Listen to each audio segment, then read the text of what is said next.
You're listening to the Deep Purple Podcast, a fan podcast about one of the most legendary bands of all time, Deep Purple. We take a look at the music, history, and people behind the band Deep Purple and beyond.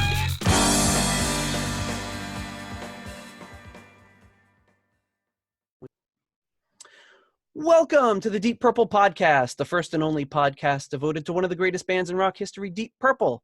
Today's episode is episode number 52, Captain Beyond Dawn Explosion. And coming to you from the quarantined suburbs of Chicago, I'm your host, Nathan Beaudry. And coming to you from Providence, Rhode Island, your co-host, John Wash Your Damn Hands Matola. And coming to you from, actually I'm creeping up behind you in Northwest Indiana. I'm Nick from the Pot of Thunder podcast. That's right. Hey. We've got a special guest.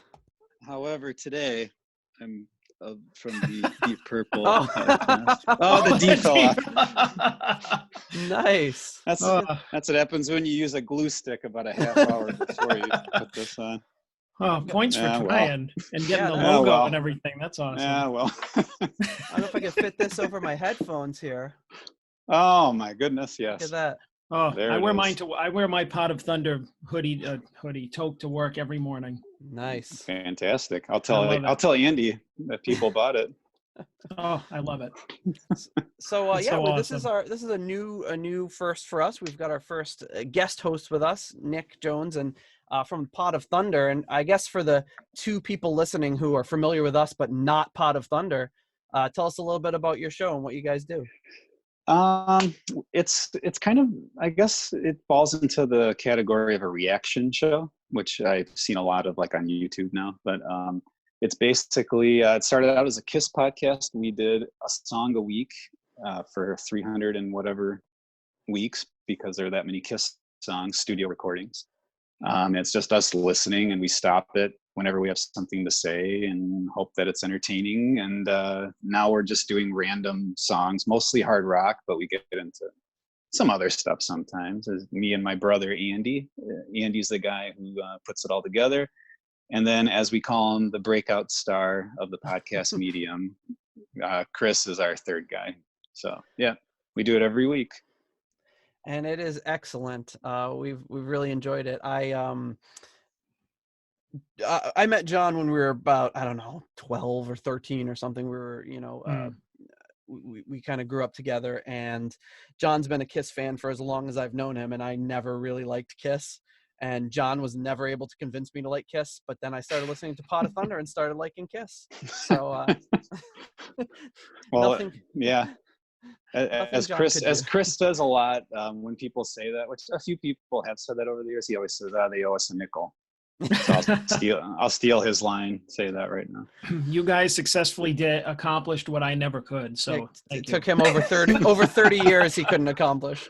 But yeah, I think I was blinded by the whatever it is, the visuals or the whatever, I just kind of thought, oh, it's a bunch of hokey nonsense or whatever. And when you really stop and listen to the music and get more into it and look past that, you can really see some brilliant stuff there. And it's the same of kind of what we do on our show here is get into stuff that we may have previously just written off as stupid or we didn't like or whatever. And now we kind of try to dive into it and give it a really critical listen and see what we can get from it.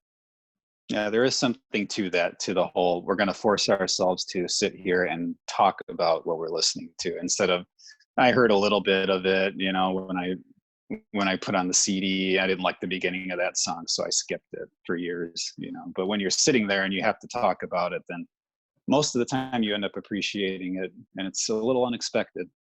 Yeah, definitely.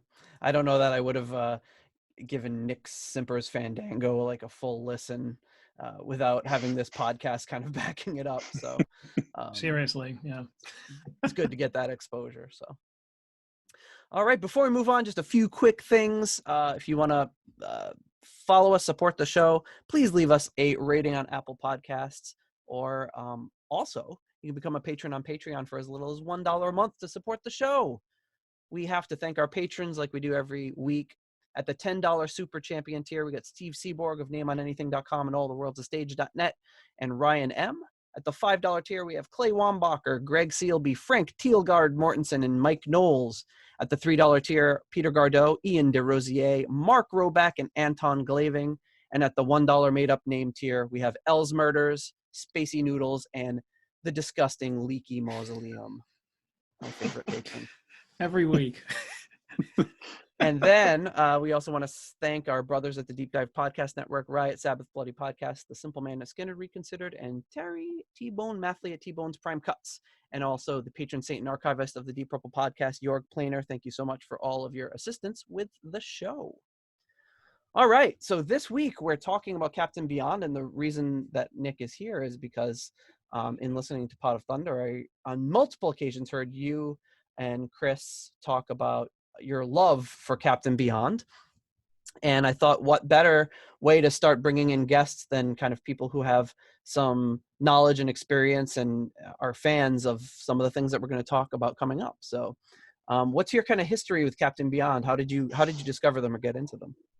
It's really not that long of a history at this point. It's a relatively recent discovery. I'd say maybe 5 years or more ago. A buddy of mine who actually had a sister who was in a punk band, like a local punk band in the 70s, so knew a lot of music, was actually, I believe, in the a music war, or however you say it. Like the Police are on it. It's a lot of like different punk bands. It's a video concert movie kind of a thing from the late 70s, I think. Anyway, so he knew a lot of really cool music, and he would every once in a while he'd call me and like he'd say, "Hey, do you have the Taken by Force album by the Scorpions?" I'm like, "No." He's like, "You need it, like get it." So I got it. I'm like, "Oh yeah, he's right, it's great." And then he's like, "Hey, you ever heard of Captain Beyond?" I'm like, "No." It's like, "Oh, okay, we'll get it, first album, get it." So I got it, and I'm like, "Yeah, this is awesome." And looked into the second album and the third album, and based on kind of was steered by Amazon reviews, a lot of people didn't seem to really care for the second album as much. And the third album got, from what I remember, fairly decent reviews. So I thought, okay, I'll take a chance on it. And, well, I guess we'll get into it. But yeah, I enjoyed it, at least most of it. Yeah, and I think the big difference, like we'll talk about going into this album, is this sees the return of Bobby Caldwell, and Bobby Caldwell was the drummer and the principal songwriter on that original album. He left the band for the second album, and then came back for this album. And you, unfortunately, in between that, Rod Evans did not come back, and so you're hearing that Bobby Caldwell drive behind the band, and I think this album tends to capture it a little bit more in line with that first album. But some quick kind of background. We've got basically this is the same band as on the first album. On the second album, we talked about Sufficiently Breathless. It's a good album, but yeah, it loses a little bit of that without Bobby Caldwell. They bring in another drummer, a lot of percussion going on, like kind of more of a Latin-inspired backing to a lot of the songs. This one, they kind of go back to the basics, the same lineup, but of course, the label wanted to put this band back together. Nobody could find Rod Evans. He wouldn't return anybody's calls, and which is not unusual for Rod. He hasn't been returning calls for about 40 years now. And so they had to go with another vocalist, and they came up with Willie DeFern, who doesn't have a lot of credits if you look him up. Doesn't have a Wikipedia entry, but he's done kind of some stuff. He's also known as Willie D, and he played with Gary Moore a little bit. The rapper? Yeah, Willie. Yeah, exactly. Willie Not that Willie D. Okay. Quite a transformation if that'd that be was great the if same this guy. Yeah, these were the roots. This is like his first album, his first performance. No, at least the picture I saw, he didn't look too much like Willie D. So yeah, he played a little bit with Gary Moore. And then this is probably one of his earlier works. And we've got some, before we get into the album here, just a quick little review here. We've got the album art, which I will, if my computer cooperates, I will attempt to share. But it is being very slow because as we record this, we talked about earlier in the show, everyone in the world is using Zoom right now, so it's been a little bit complicated. All right, any second. Wow, this is a really big delay in loading this up. Okay. So first the D falls off my hat, and now this. I know, right? It's just one thing after another. So technical glitches abound. You've got when this thing finally cooperates with you. You've got the album art in front of you. What do you think of this cover? Oh, there you go. Trying to. Hopefully, the glare is not too bad. No, I think the captain himself, if I may, I think looks a little bit. There we go. Yeah, there we go. I think he looks a little bit cooler in this one. He's kind of laid back on the first album, just kind of standing there. This one, he's like, looks like he's whipping an orb at you. He looks a little more rugged in this one. Like he's seen some stuff over the past few years. He kind of looks like Rod Evans. He looks like they put Rod's face in there. Like maybe that was their way of including him. Yeah, they just wanted to in memoriam there. He's an imposing figure. It's kind of like if Bob Gibson were staring you down from the pitcher's mound or something like that. Yeah, and he's a lefty. It looks like he's throwing. Yeah.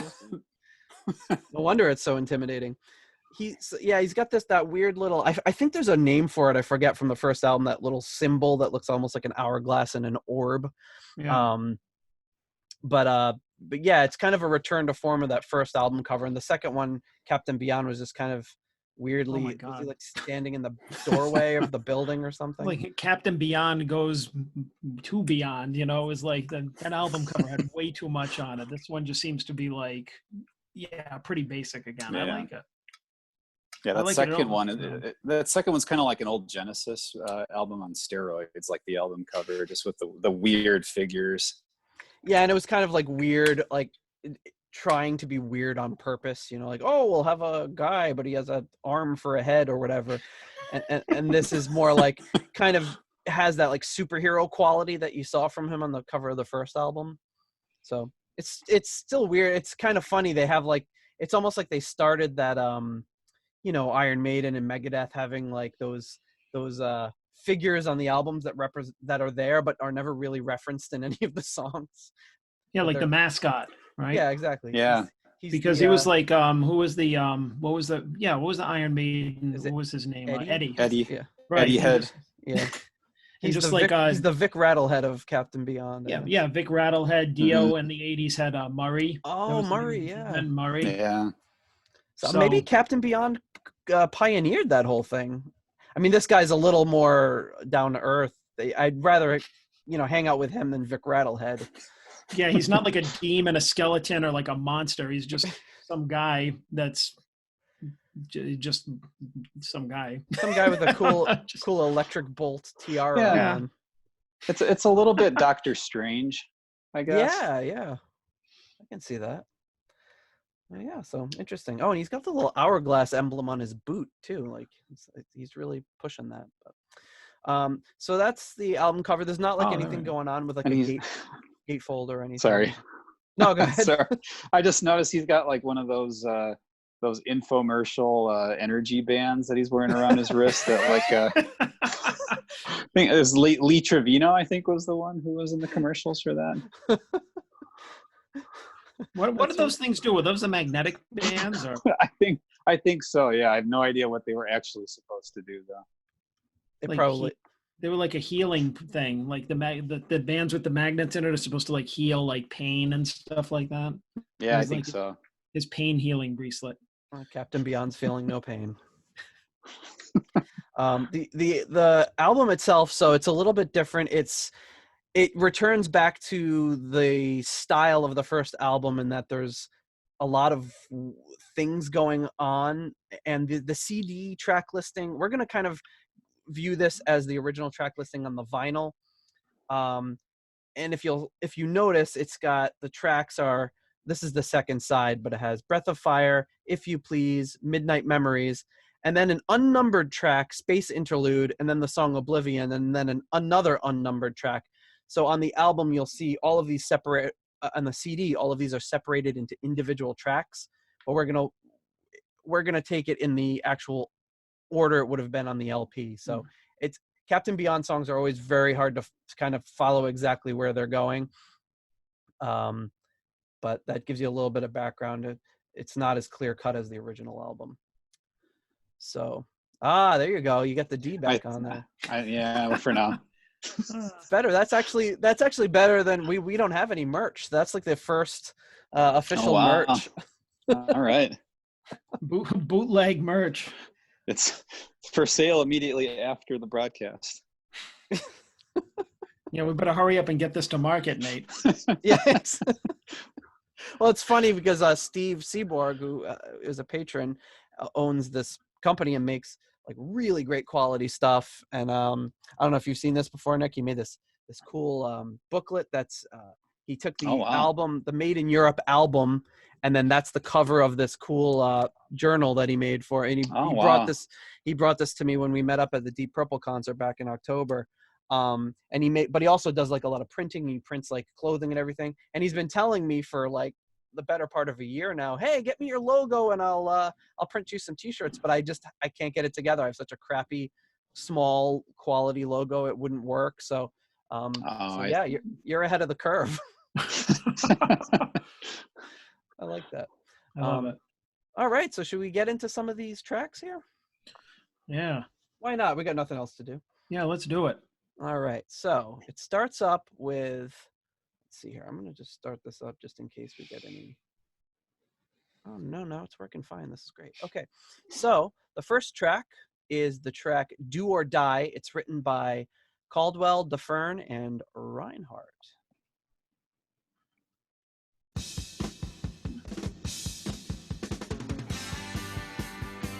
Starts off with a great little drum run, just like that first album. Yeah.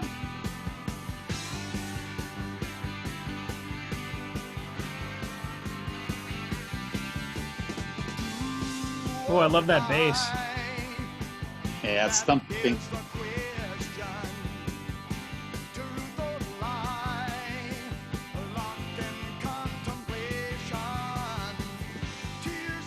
You know what? That bass, it makes me think of that song of that Trapeze album, Black Cloud. Oh yeah, doesn't it? Yeah, this actually song does have kind of that feel. But I mean in a good way, not in a rip-off way.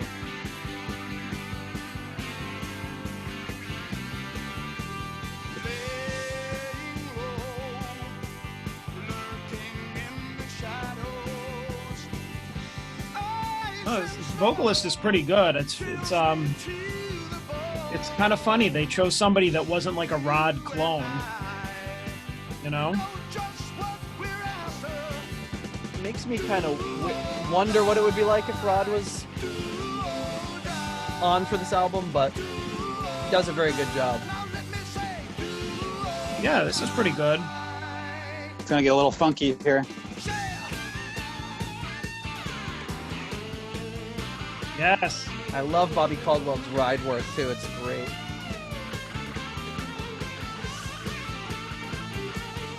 Oh yeah, this is what I'm talking about.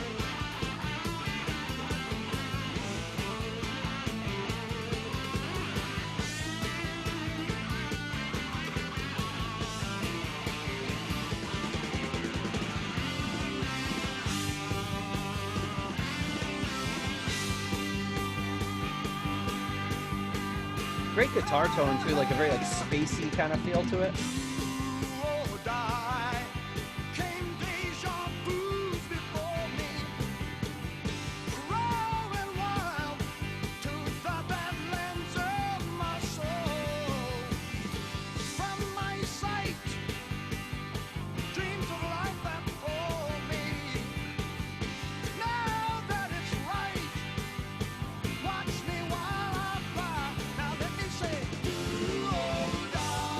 And there's a vocal moment coming up in a bit here. That's pretty impressive. It's kind of in the background.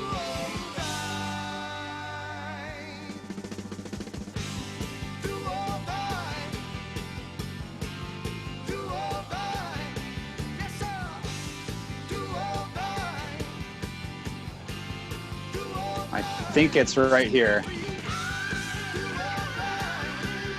Whoa. Still going. That's like that's like an Ian Gillan style, belting it out and holding it. Yeah, no, that's something that Rod could have never done. No, that would have been a little outside of his wheelhouse. I saw a thing on YouTube recently that there's it's pretty rough sounding, but there are bootlegs of Willie DeFern era Captain Beyond shows where he's doing some of course, the older stuff from the first 2 albums. Yeah, wow. Oh, wow. It's interesting to hear his voice on it. Because he's got more of like a powerful, I would say, like a soaring kind of like a voice, where on like the first album, I think I forgot which of you guys, I was watching an episode, you guys said that Rod Elvins had an Elvis-y kind of a thing going on vocally. Yeah, we said that. Yeah, I agree. Yeah, it sounds great, and he does kick it up a couple notches sometimes, but I think like with Willie DeFern, I think it's a lot more of like I guess he's got a lot more of like the grit when he wants to turn it on in his voice. Yeah, definitely. Like he definitely, like where Rod comes from, that kind of old school of like, Elvis or like crooners, I guess, right? This guy sounds more of like a Paul Rogers type of vocalist. Yeah. I think, maybe that's it's his voice has been reminding me of something. Maybe it's Paul Rogers that I'm thinking of. That's what I was thinking of after hearing a few tracks, is just like, because that's just that kind of like, just like, nothing really like just a really good vocalist, not like a really like high pitched like a Ian Gillan or Glenn Hughes, or just like, like a Ron Evans, which are really distinct voices, but just a good solid rock voice, Yeah, I'm digging them. All right, so we usually rank these songs on a scale of 1 to 5. 5 obviously being the best. John, do you want to start it off, or should we have our guest start it off? I don't know. We've never done this before. Yeah, we'll have hang on, I can't even, where the hell are the rankings in here? Oh, I don't know. I can type it in for you. I couldn't find the songs. Oh, there it is. Dawn Explosion. All right. I think we should have our guest Nick go first. All right. Okay. 4.5 I'm going to go with. 4.5. Wow. Awesome. I really like this one. I think it's a knowing the album as adequately, I guess, as I do, this is definitely the one that you'd want starting it off. I want to say on the bootleg I listened to, they started the set with this one as well. It's got that drum intro and kicks it into gear. It's got that little bridge, that instrumental bridge with the guitar solo. It's got a lot of energy in it. So yeah, always loved it. I love the I had a theory kind of cooked up that the Captain Beyond fans, was it 72 was the first album? Mm-hmm. I think so, Back then it was more of like oh man, spacey, kind of trippy, kind of, let's hang out, do whatever and listen to the album and really not do anything. And you've got Do or Die now, like a few years later, it's kind of like, all right, it's time to get enough being lazy.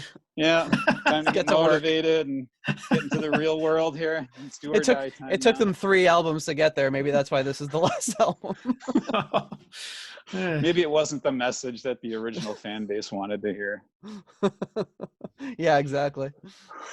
All the stoners are like, no, man, I don't want to do or die. I don't want either of those things. That sounds awful. All right, John, where would you rank this one? I like it. I'll give it a 4. Mostly because like it's really good, like laid back song, but I just love the guitar solo section. That just really did it for me. I was just like, as soon as it kicked in, I'm like, yeah, baby.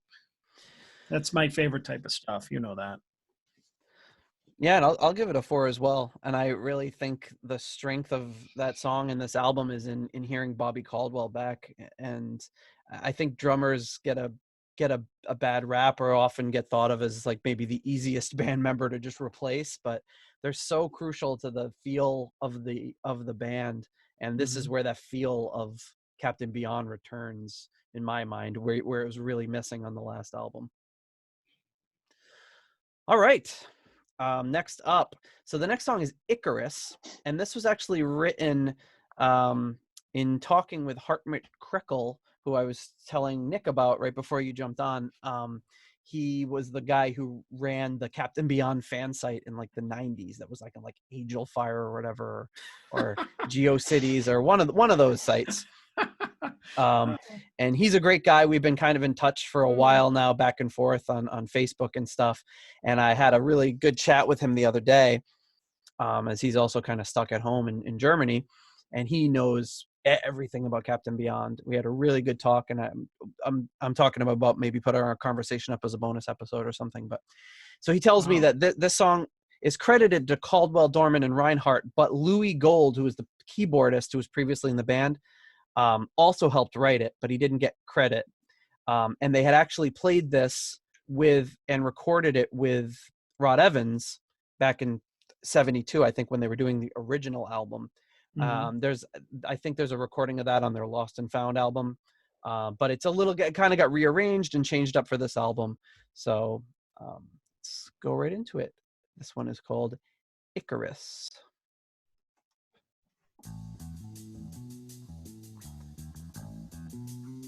You can kind of get that little airy sort of floating through the clouds feel. I have to fade the lights down a little bit for this one. Put the black light on my Blacklight Captain Beyond poster. Yeah, this definitely sounds late 70s. Bringing in the vibra-slap, never a problem with that.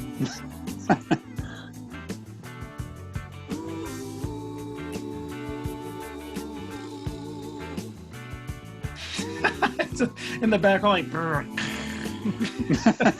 just like creeping around.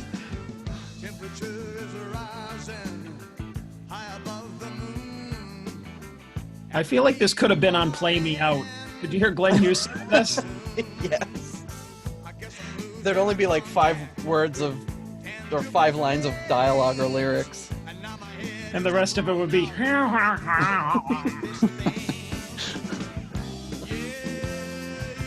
This does have a Play Me Out feel. No, this is good. This is like that really kind of laid back, late 70s, like kind of groove.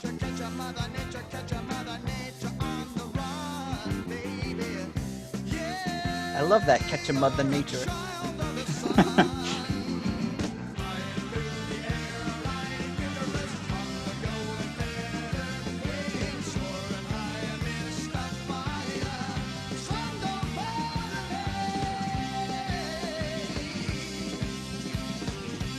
You got one of these Bobby Caldwell arrangements here. It's just all over the place.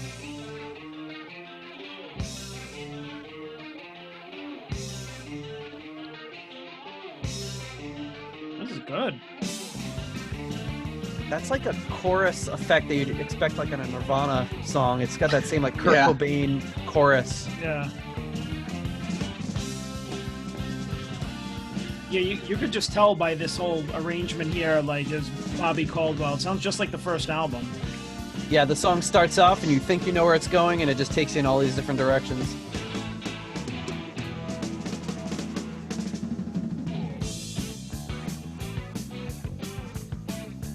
This is just like something off the first album. Yeah. Oh, I'm liking this. That bass is incredible. Yeah, the bass is really like really thumping in my headphones. I don't know about you guys, but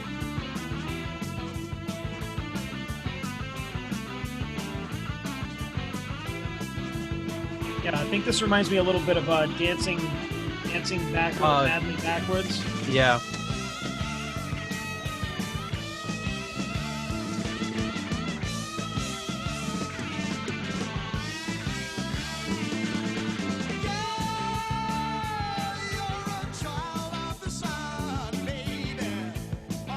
I feel like on the first Captain Beyond, this would have been like 6 songs in this 4-minute span. It's true.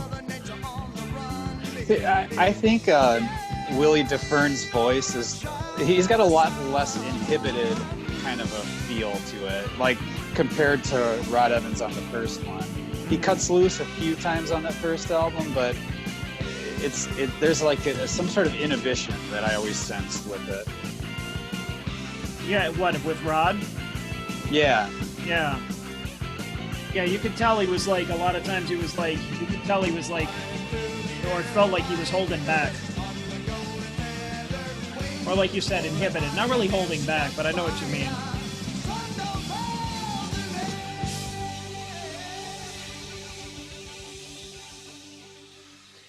We had talked in a previous episode about when we went to go see B.B. King. And my biggest memory of the B.B. King portion of that show was B.B. King sat the entire, this was probably, 95 or something. Yeah. He sat through the whole show playing, but at the very end, he stood up.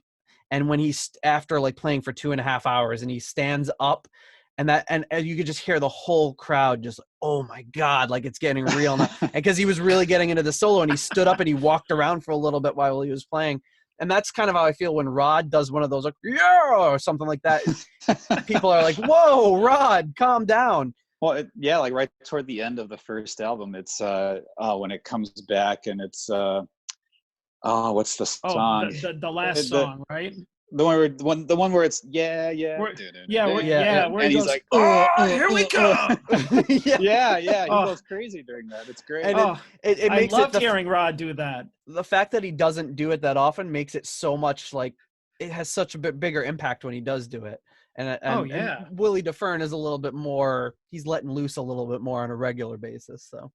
Oh, but see, it always comes back to Rod. We're like, remember when he did that part? We went, oh, here it comes.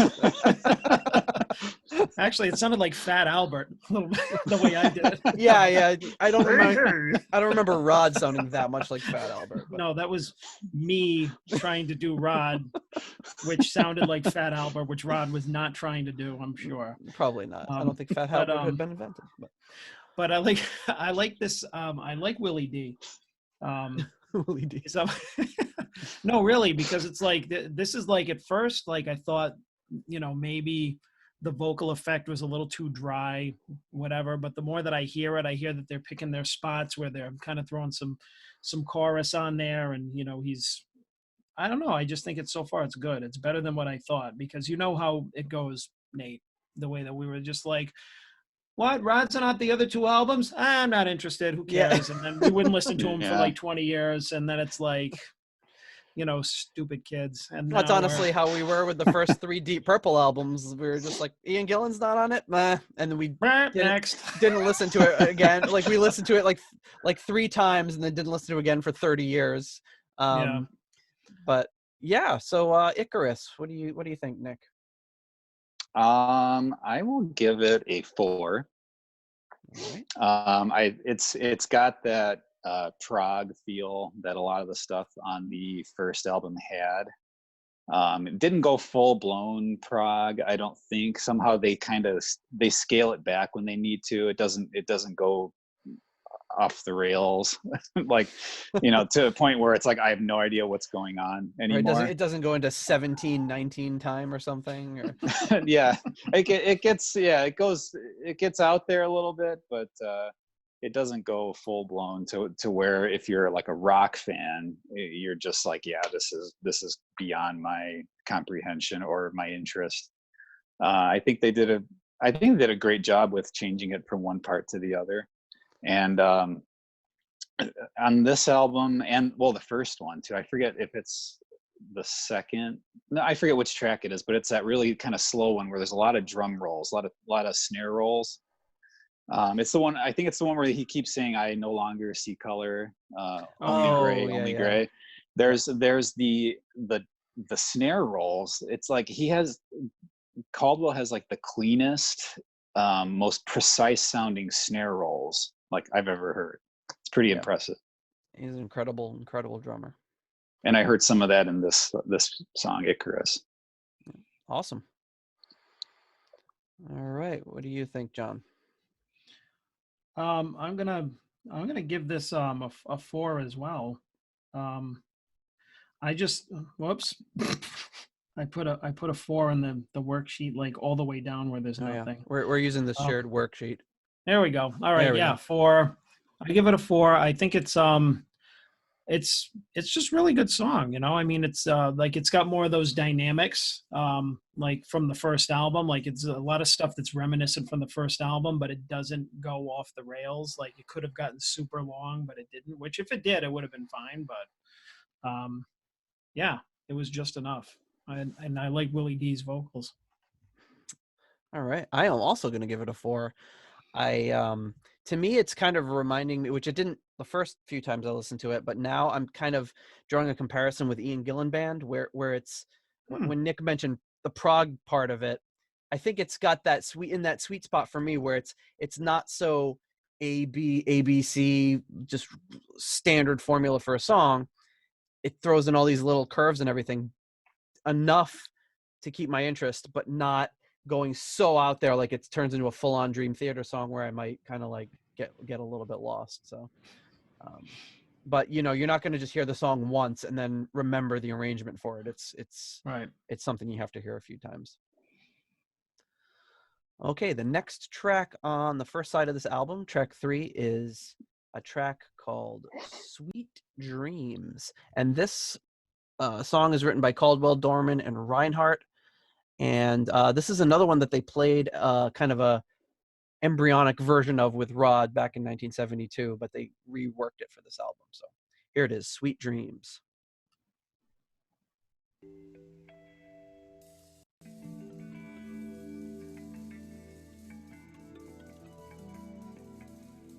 There's like a rainfall effect going on with the hi-hat. Yeah. And the kind of panning of all those harmonics like bouncing back and forth.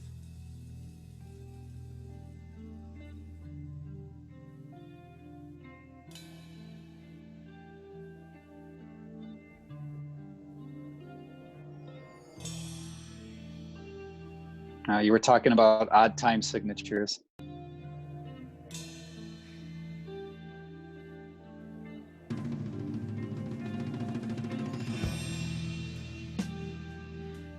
To me, this song really reminds me of Zappa. Yeah. There's a specific song, Outside Now. Oh, yes. This really reminds me of that feel for it. Yeah, it's the same arpeggiated chord over and over and over. Or 2 chords, I think, the Zappa song. Yeah, it's one of probably Zappa's more simple songs. I think that one's in a weird time signature also. Right.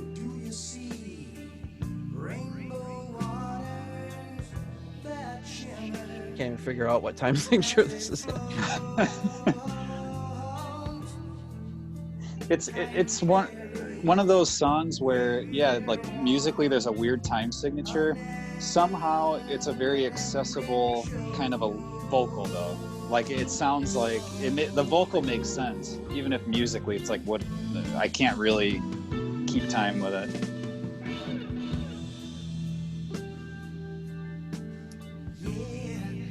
Well, I think any good rock song that's in a weird time signature, you don't even really notice when you're listening to it. Yeah. I didn't even notice until you guys pointed it out just now.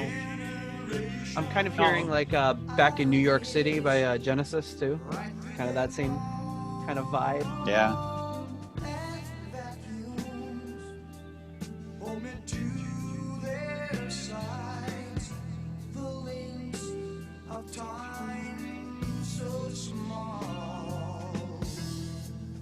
makes me think I should have been a stone. I should have been a stoner or something. Like, I feel like I should be stoned listening to this.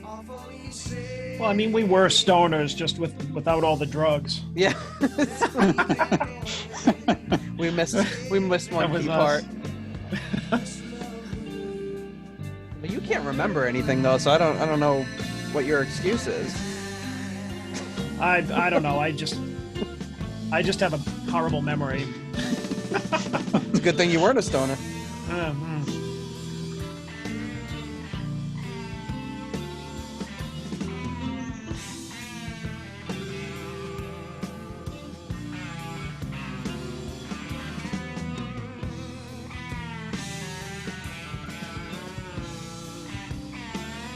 Kind of great placement on the album too, just coming up before the last track on the first side, really bringing things down a little bit, getting mellow.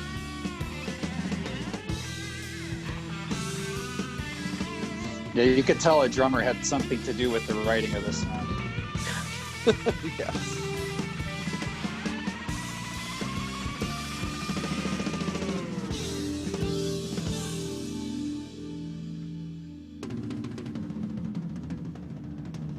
Kind of like Mark Noisif style, kind of like hitting every tom out there.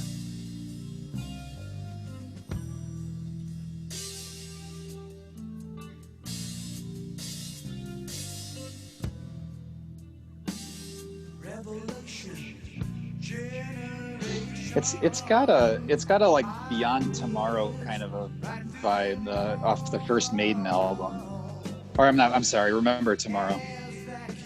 Oh, okay, yeah.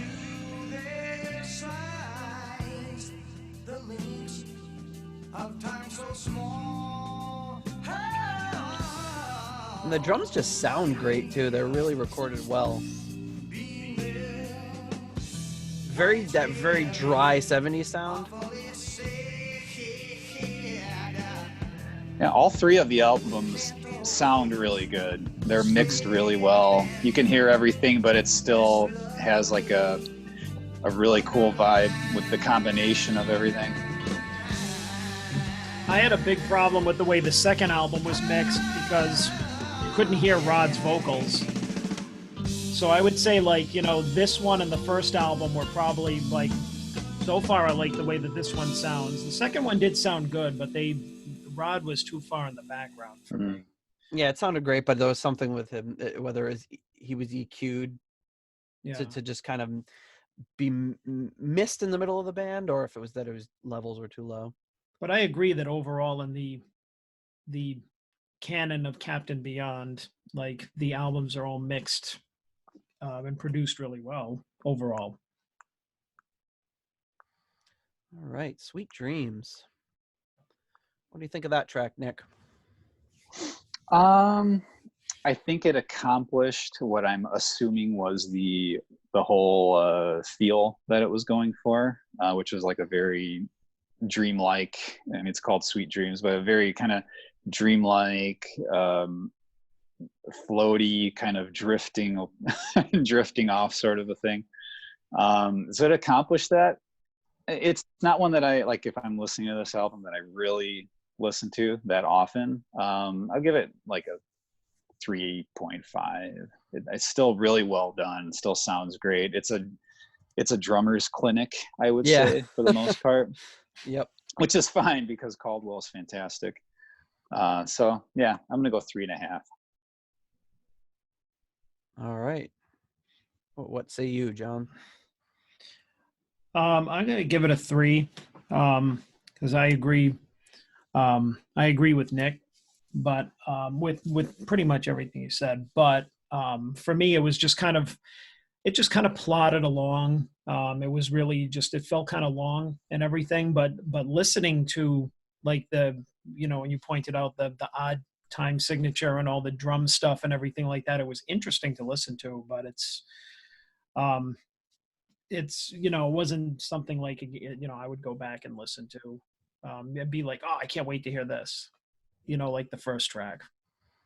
Right. I think it's kind of serving a a place on the album and setting that mood. It's more of like just kind of a mood. So it reminds me of like a lot of things you hear on Pink Floyd albums where it's is this even a song, or is it just kind of a mood? Right. Yeah, it's a good way of But putting it. I will give it a 3.5 because I liked the mood a lot. I liked what the song was doing. But yeah, it didn't necessarily go a ton of places, and I think it's the longest song on the album. It's probably the longest Captain Beyond song ever at like just over 5 minutes. Most of their songs are pretty short. Okay, so next up, we're going to the last song on the first side. This song is called Fantasy and is written by Caldwell, Dorman, and Reinhardt.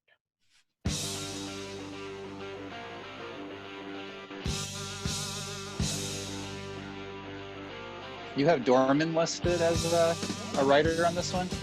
Yeah. Oh, okay, because I've got DeFern, actually.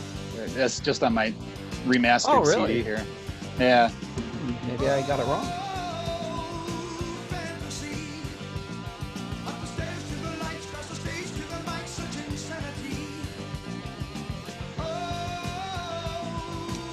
Oh wow, you know what this really makes me think of? Some like mid-70s Grand Funk.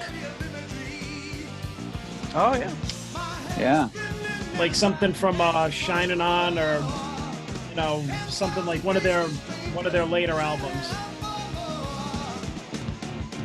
Yeah, he's kind of got that Mark Farner quality to his voice too, which is pretty cool. I love this riff. Yeah, they come out of that little chorus section really nice too, with that little.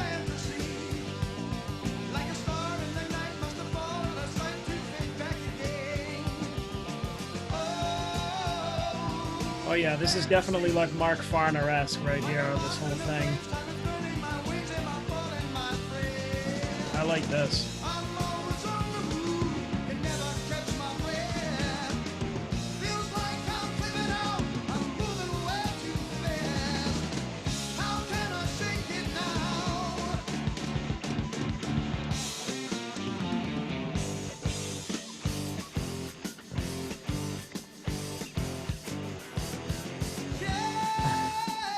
The traditional Captain Beyond, like, don't try to follow the song.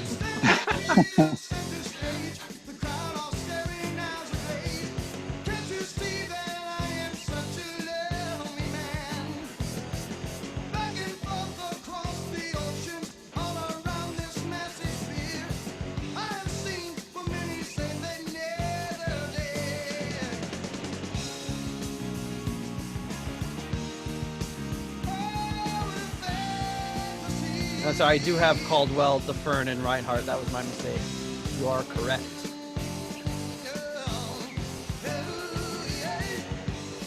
It's like Gene Simmons. Yeah. Oh, yeah.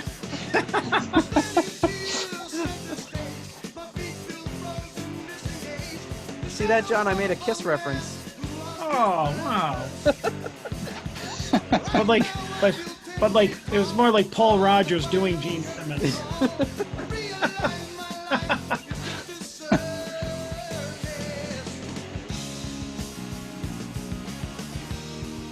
I like the bass work. Yeah, I like the lyrical content. It's like the plight of the performer. Yeah, the classic song about how hard it is being in a rock band. Yeah.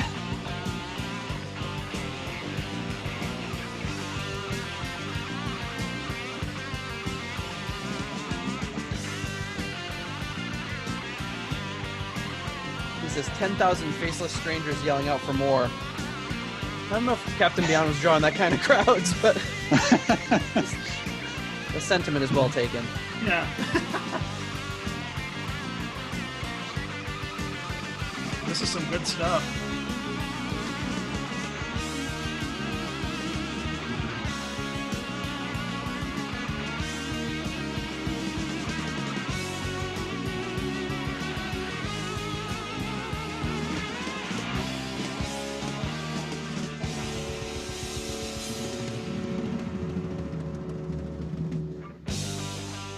Little Fulian false ending there. Whoa. I love that. It just cranked up the reverb to the max and Nice. melted it out.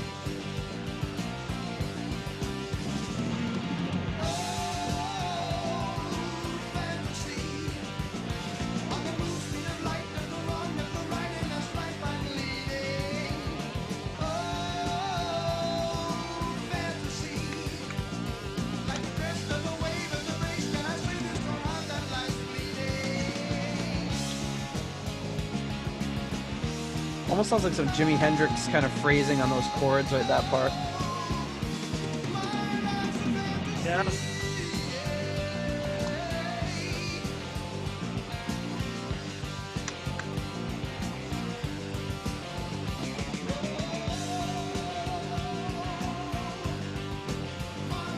I was really leery of having a new singer on this album, but until I heard it, I think he does a great job. Oh yeah, me too.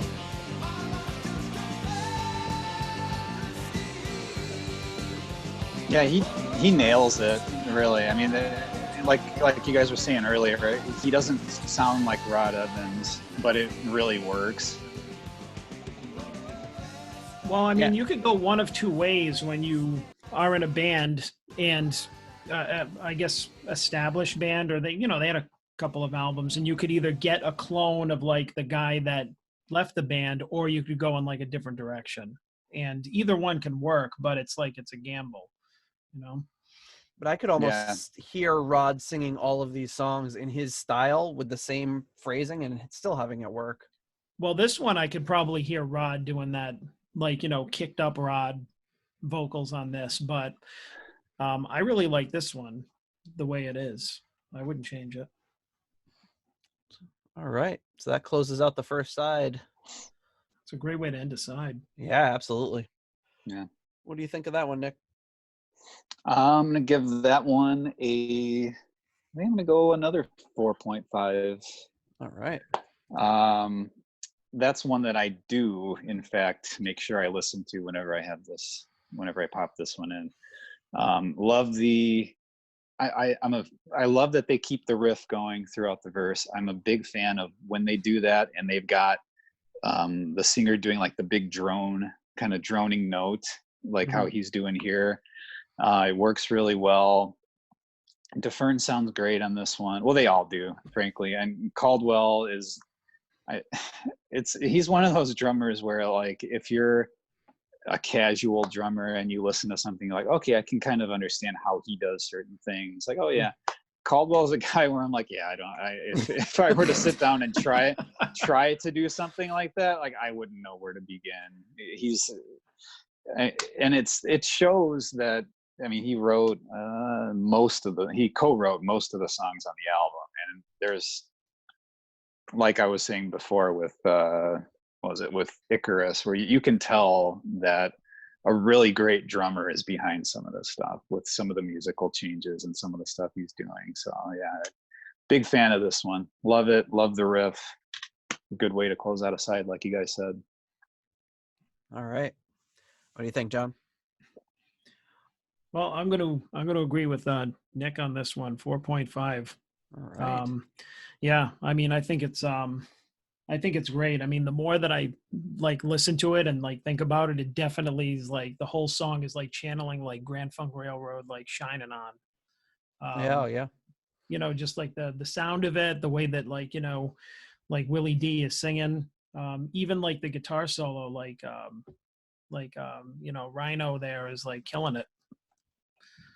It's just like it's like just a hard rock riff. It's like one of those things, like it wouldn't be like you'd think it wouldn't be a radio hit, but it's one of those 70s like kind of like rock songs that you're like you can't wait to put it on. It's just one of those like rockers, So This one would get the crowd moving in a live setting. Oh, for sure, yeah. Yeah, this would be like that one for them. All right, I'm gonna give it a 4. Be a buzzkill, not a huge buzzkill, but you hate it, don't you? I hate it. I hate this song. It's great. I love everything about it. Not sure what that little thing is. It's not ticking it up for 4.5 for me, but I really do like the song, and I think it's closes out the album or the side really beautifully. Okay, let's flip this LP. This is the complicated part where I have all these playlists, so hopefully they work out okay. But this next part on the original LP would have been considered one track, which is Breath of Fire Part 1 and 2, but for obvious reasons they made it 2 tracks on the CD. So this song, or these songs, were both written by Caldwell, DeFern, and Reinhardt. And like I said, the CD issue separates it into 2 tracks and then also gives it these subtitles in parentheses. So the LP was just Breath of Fire Parts 1 and 2, and this is Breath of Fire Part 1, A Speck Within a Sphere, and then Breath of Fire Part 2, Alone in the Cosmos. It's like there's no end to these Captain Beyond song titles. They could just, just crank them out. There's a lot of lamentation when it comes to the Captain Beyond character, it seems like. Yeah, the end of that first album is just like you just got to go alone and meditate for a little bit about what he's been through. It's like the Silver Surfer. It's like, yeah, it's cool. He's floating through space, but he's really introspective, and he's struggling with things. He's angsty, and he's like. All right, so here we go with Breath of Fire Parts 1 and 2.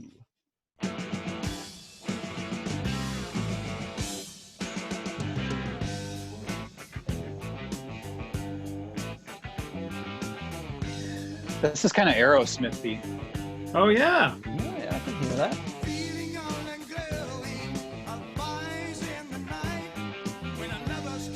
Well, vocals are even kind of a little bit of Steven Tyler. Yeah, early Steven a little Tyler, bit, right? Either that or I just hear it because you made me. Yeah.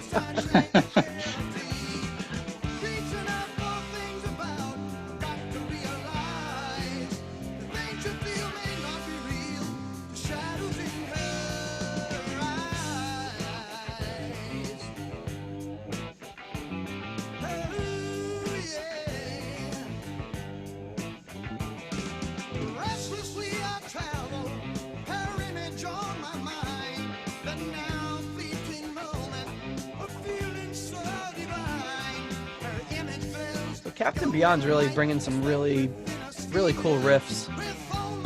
Yeah. They don't get enough credit for their riffage. Cool grooves too.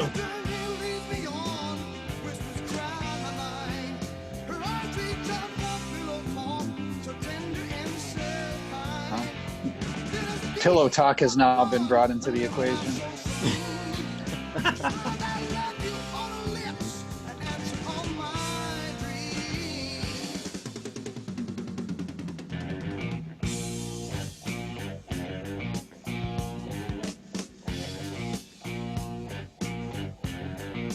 Yeah, this is the Captain Beyond love music right here. Captain Beyond's making like sweet this love is full on. somebody. Yeah, absolutely.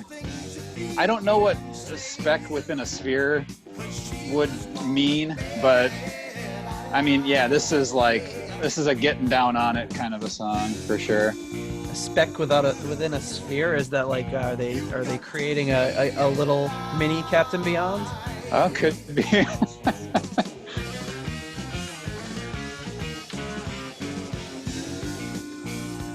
That's actually, now I just thought more about what you said there. I think that might be what this is about. This is about fertilization, I think. This is the Captain Beyond fertilization theme. This just makes me think of Train Kept a Rollin' off of Toys. Oh yeah. Yeah. From Aerosmith. Yeah, when it's the slower beginning part before it goes into the live part.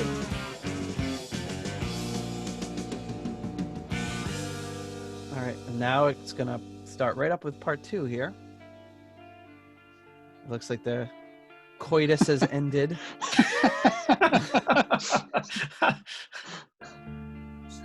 But they don't sound very happy about it. Now he's like, why? Why did I do that? This was a mistake. This is the lament. The child support theme of Captain Beyond. See, and it's called Alone in the Cosmos. I mean, Now he's just like he's at the edge of the bed, staring out the window, smoking a cigarette, just like, ah, damn it. yeah, she's sleeping there on the bed, and Oh. We just mapped out the Captain Beyond music video for this song. it could be. Tawny Katane could be in it, perhaps. A very young Tawny Katane. Yeah. Well, yeah. Her eyes were as emeralds, they turned me to stones. It was like this Medusa theme here. Yeah, this was a bad idea. Yeah, he's realizing this demon woman that he just impregnated. Yeah, this passion ran way too wild.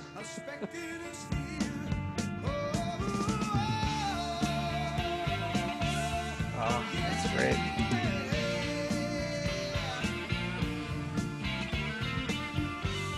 Now he's walking in the streets. Oh, I can see it, yeah. Yeah. Backpack over his shoulder. The pouty montage. as he- Hitchhiking, Incredible Hulk style.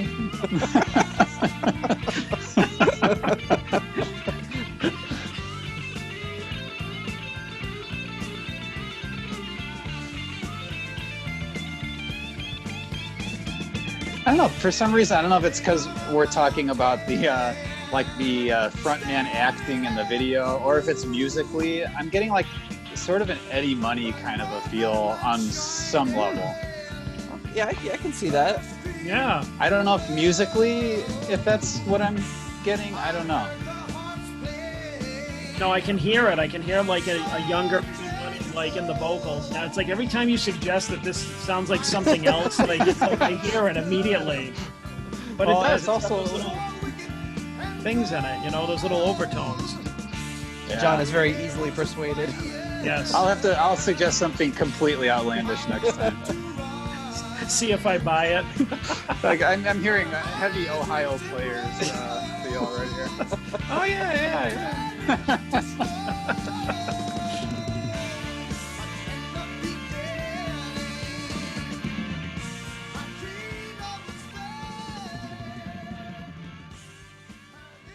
Wow, the very, very fast fade out just came from out of nowhere.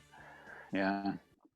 So, of course, Yeah. I made a statement about that one song being the longest Captain Beyond song. It's immediately followed by two songs that are longer than that. So, keeping with the poor research on this show. Okay, so that was Breath of Fire, part 1 and 2. So are we looking at them separately? I think we're good. Well, Or as keeping a in whole true song? as we usually do. Well, I guess we'll kind of keep them Oh, okay. together as one song as it was originally put out there. But it feels kind of a wild ride going through those two parts. Complicates the voting a little bit for me. It does. It does. I'm gonna give it. It's very difficult this one. I'm gonna give it a 3.5. I kind of wanted to go to a 4, but I'm gonna go 3.5. Because I enjoyed talking about Alone in the Cosmos. It was very entertaining, given the whole storyline that was manufactured. I really liked part 1. I thought like the whole Aerosmith kind of vibe. I thought that was a really, really cool song. Actually, this one I don't listen to quite that much, but it's probably one that I will make sure I hit now every time I throw this on. I think, it very well done, great vocal performance, of course. I really think Willie DeFern, I wish he had gone on to more prominent things, because I think he just vocally, he was deserving of that talent-wise, and he had that on other tracks. He had that pre Van Halen 1 kind of squeal, that trademark David Lee Roth squeal. He's doing that a few times, not in these songs we just did, but 3.5. I really liked it. Alone in the Cosmos was just kind of like, it set a mood, but as a song wasn't really my thing. Yeah, I got a little whiny in that part. Whereas, so Yeah, well, I mean, which is he's fine, going but through some turmoil there. he just Mistakes were made. he just sired a child with like Medusa accidentally, at least we think. So yeah, I guess he has some stuff to think about. All right, John, what do you think? You're gonna think I'm like copying Nick all the time now because I give it 3.5 too. I'm just glad I make some sort of sense to somebody. That's all. No, but it's true because as a song as like a whole, I think is like, for me, a 3.5 is just like average. It's like good. Like I really like the first part of it. And even the second part, like if we weren't, talking through half of it, I was still getting the gist of what it was, like where it was trying to go, almost like a early 80s Dokken ballad type of thing. But which is cool, which is good. But I mean, it was pretty like I always say, like songs that we like talk through and everything like that are like they can't be that outstanding if we're talking through them the whole time. If we start creating our own little weird Yeah. side story about what it means. Yeah. Whereas like if we're not talking enough, it's because we want to hear what's going on because it's so awesome. So that's a good point. To the next level, anyway. All right. Yes. Yeah. We don't. And on Pot of Thunder, of course, they stop the songs to talk about them. But for a full album, those episodes would be pretty lengthy. Yeah. But yes, I agree with both of you. I'm giving it a 3.5 as well. I think it's good. It's entertaining. Sets a good mood, but it's not like a standout for me.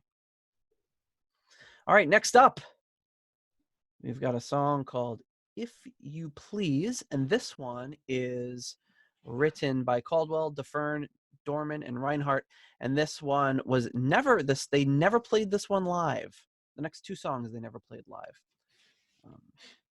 So here you are. Kind of surprised about that for this one, actually. But. Yeah, right. Yeah, it's always weird, the songs, when we were doing like the original Deep Purple albums before the breakup, we were like, they've never played this live? What were they thinking? Here we go. If You Please.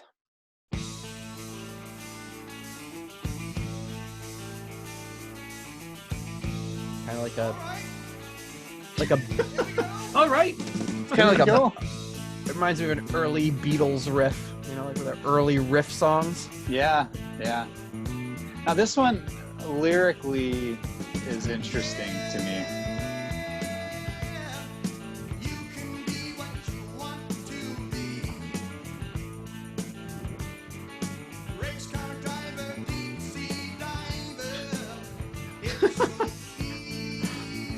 It's kind of like a children's book.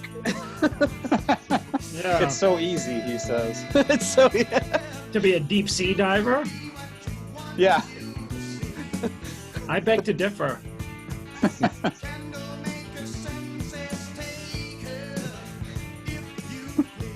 Candle maker, census taker.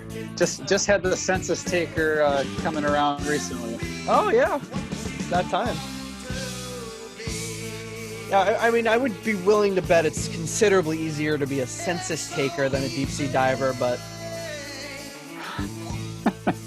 I've never done either, so who am I to say?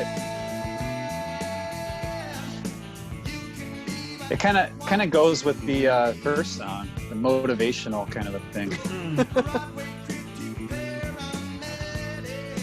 That's why it kind of reminds me of a kid's book, You can do anything. Yeah. You can't, by the way. Yeah, no. Anyone can be the president. Well, Well.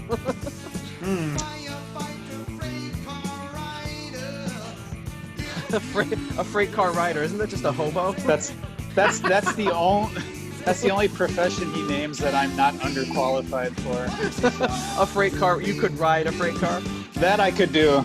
If you get on the freight car, that's pretty much you're done. Maybe a candle maker. I'm not sure. It's so easy.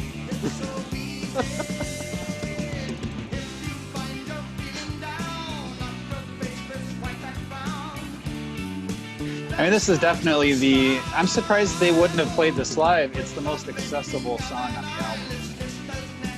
Yeah, it's got the most. it's a straight pop song, really. Yeah. I don't know. I think motivational lyrics like this are kind of cheesy. I don't really. Kind of takes me out of enjoying the song. Well, let's hear what he says. What professions he names next. Podcasters have got to be on there.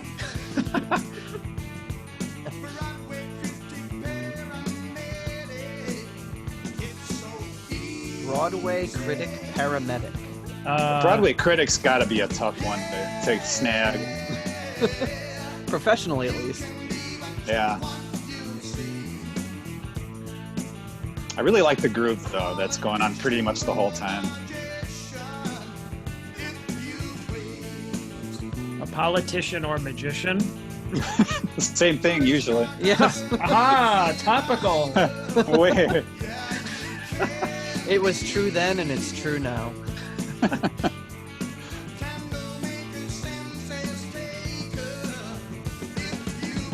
Of all the things to mention, they got census lazy. taker is really weird.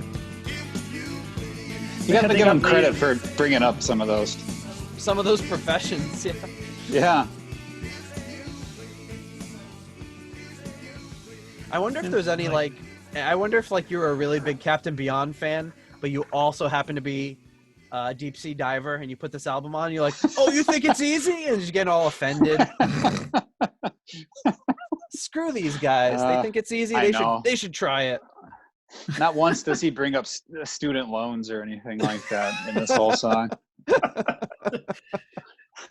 Like, you know how much I have to pay now for learning If all this this was crap? If this was a two-parter like Breath of Fire, then we'd have one like, the student loan half.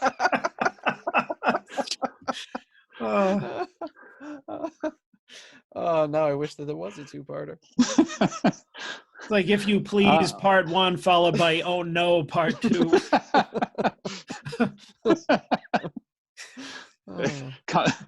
Tearing the envelope could be the name of the second part.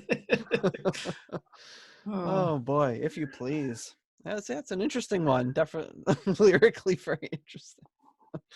But yeah, I think the song itself was very, like you said, it was probably the most accessible, very straightforward. Had that kind of early to mid '60s Beatles riff kind of droning on in the background while they sang, which will probably lose points with John for that point if I had to guess. But Bingo. all right, what say you, Nick? Well, I have a feeling John and I will not be agreeing on this one. Believe it or not, as cheesy as the lyrics are, naming the specific professions and the whole like you guys were saying, children's book kind of a feel. Yeah, I love this song. I really do. It's got I don't know. It's the groove. It's the vocal performance. It's something. I'm gonna give it a 4.5, which is probably pretty crazy, but for some reason, the cheese factor is all right. It falls into 80s territory, just as far as the cheese factor for me. And I have, at first when you hear, this is actually the song that when I was going to buy this album, I was looking on the Amazon reviews and people were like, oh, please, did you hear the lyrics to If You Please? It's so terrible. And I heard the song knowing that going into it, that people hated the lyrics, and I love it. I don't know. I can't pinpoint exactly why, but I think it's great. That's great. Well, we often run into these sorts of situations, and you just gotta hey, you just gotta admit it on to your show yourself too. when You're hey, I love the song. I'm not gonna apologize for it. Yeah. That's great. All right, John. Well, I'm giving this a considerably less 3. Just because while it was entertaining, I wouldn't listen to it again on my own. Yeah, it's not your cup of tea. Yeah. And we're generally not somebody that really listens to the lyrics. I kind of more listen to, and the only reason I kind of looked at these was because you specifically, Nick, had contacted me and said, oh, I wonder what you'd think about this song when you do your episode on Dawn Explosion. And that's kind of what sparked this whole thing. I was like, well, I was thinking, well, he's a big Captain Beyond fan. Maybe we should have a guest on the show and do it with, because we probably wouldn't have jumped to Dawn Explosion quite this soon after having, we don't cover Captain Beyond very often. Well, But I mean, at this point enough where they'd be like, welcome to the Captain Beyond podcast. Welcome to our third and final episode.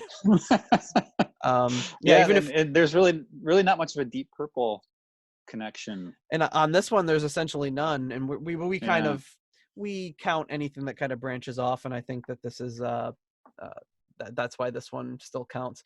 We kind of branch off into a band when they've got a member of Deep Purple. We kind of fall in love with that band a little bit, and then people leave and we're like, oh, there's no connection anymore, but who cares?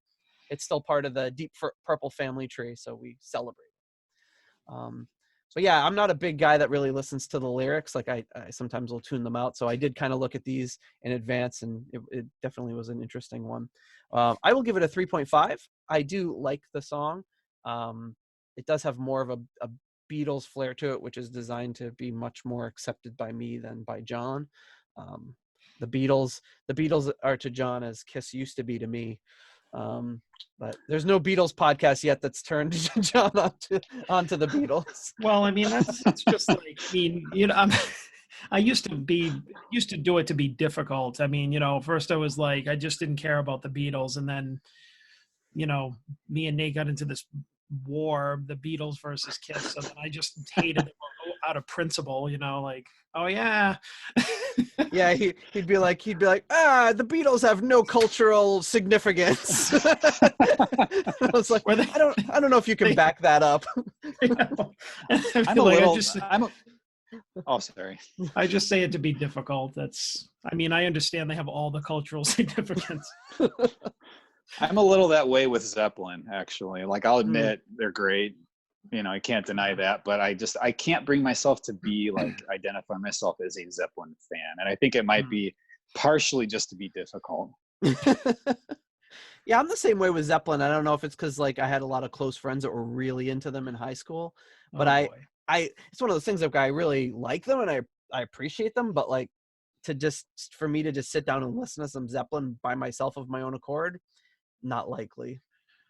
Yeah, I mean, with bands like that, I'll usually put on like Zeppelin, like a greatest hits or a playlist or something. But it's like I won't go looking for the deep tracks, and it's the same as like the Beatles. Is like there's really no appeal for me just because I think that they're dated. But it's also like I can totally understand, even though I'm a big Beatles fan, that you get so overexposed to all of their music over the years that you just never.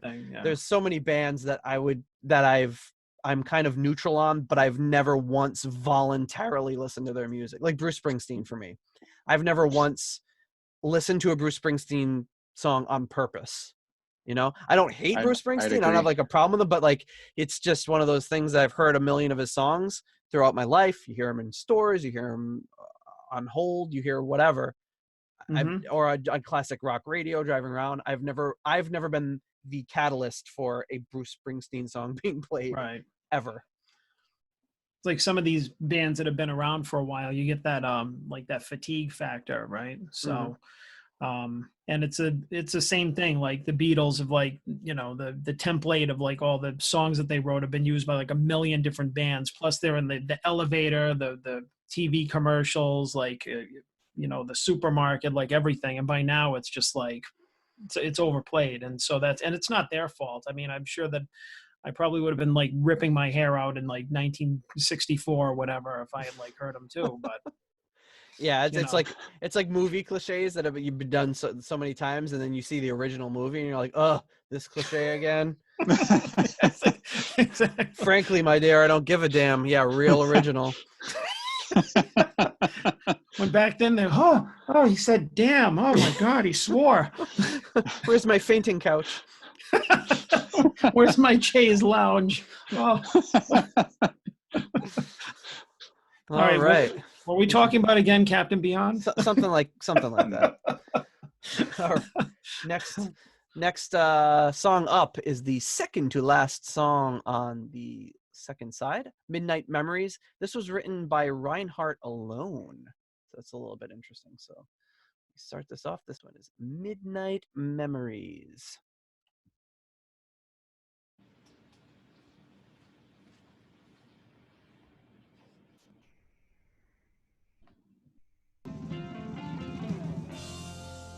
Kind of like a Little Wing vibe to it. Yeah.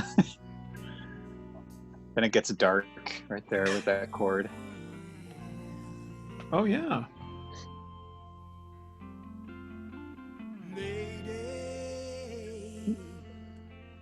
I like this line right here.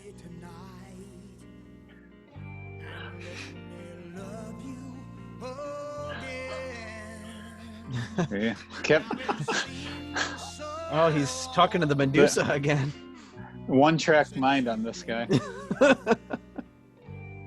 This is like the dark version of Little Wing. You're right. I think this is like a Joe Cocker song musically. Yeah, I can hear that. Except for where it gets, that weird chord, that second one.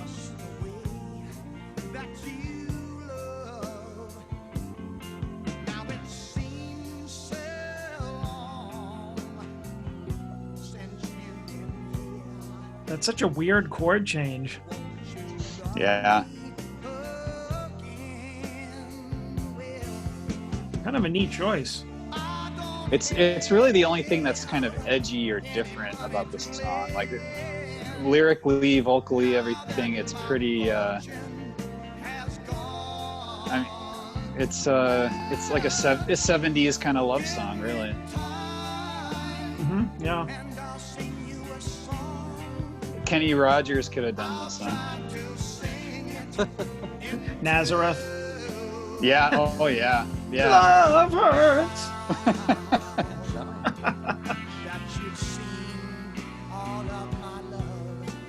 Yeah, that chord is the only thing that stopped it from getting onto the Dazed and Confused soundtrack. It's like, nah, it's too weird.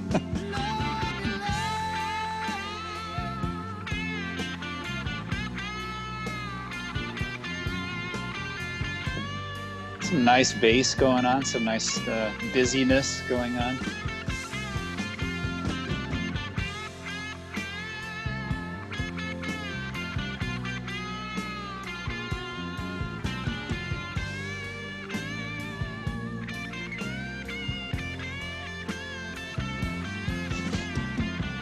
A little Clapton-esque, I guess, with the guitar solo. Oh, sure.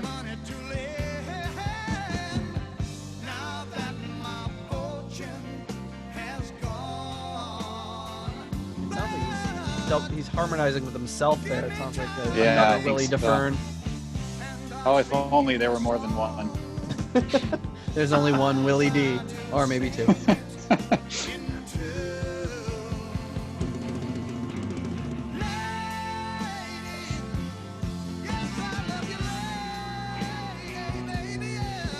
Do you think this is him coming to peace with the woman that he was regretting, or is this a different one? Yeah, I think so. I think he's coming back to this now. I mean, does he want to go back and take back some of the things he said about her? Their emerald eyes and turning him to stone. It's a roller coaster of a relationship. It is. He's had a couple of drinks, I think, during this one. He's loosened up a little bit. He stopped off somewhere, and now he's coming back to the house. He's just outside our window.